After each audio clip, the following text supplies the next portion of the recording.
So it took me 24 years to figure this out, but what I really wanted in life was not just being rich. It was having financial freedom and being able to do what I wanted with my time.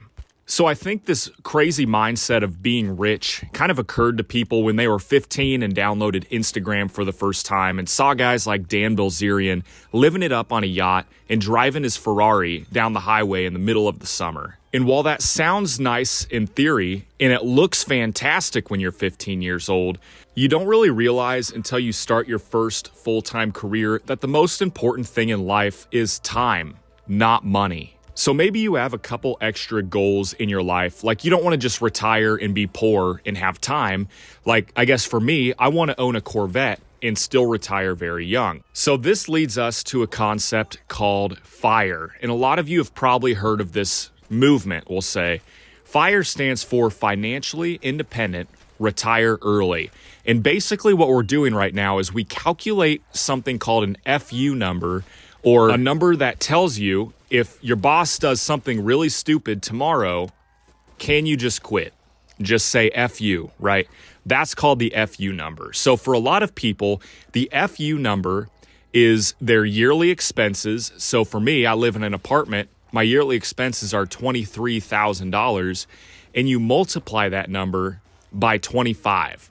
And that will give you the FU number. So I know if you're really young, this sounds like a lot of money, but my personal FU number, if I wanted to retire and have the same lifestyle as I have today, is around $600,000, which sounds crazy. Again, that could be, the price of a Lamborghini or two, but $600,000, honestly, is about 10 years worth of work if you're smart with your money. Maybe you're a doctor and earn more. Maybe you earn less than that and it takes you longer to get to that number. But for me, it'll take personally around 5 more years to get to that number. Then if I ever want to just quit my job and do whatever I want, I can do that freely without putting myself in financial distress. So the important part about this number is that taking our yearly expenses times 25, that number will theoretically keep up with inflation and allow you to withdraw 4% of that money every single year until the day you die. So here comes the fun part for me. I want a Corvette before I die. I'm sure a lot of young men want some cool, nice-looking supercar. A Corvette's what I want. C8, be pretty quick, pretty good looking, and it's not way out of the budget.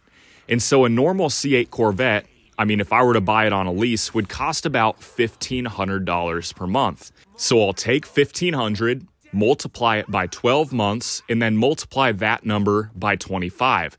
And that gives me $450,000. So if I wanted to buy a new Corvette every single year for the rest of my life, I would pay $600,000 to keep my living expenses, and then an additional $450,000 to have in my Corvette investment fund. And so altogether, we are near about $1 million. And what that will give me is an apartment lifestyle and the ability to buy a new Corvette every single year if I want to. So again, you probably don't want to buy a new Corvette every single year. So we can actually take that number and break it down different ways. Maybe you want a new sports car every 5 years. Maybe you want a house every 15 years. Whatever it is, you now know the math to factor in those numbers and figure out how much you need to have to retire and get your FU number.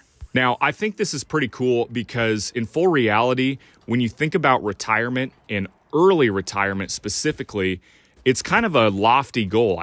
Some people think you need like $100 million or some people think you need $20 million, right?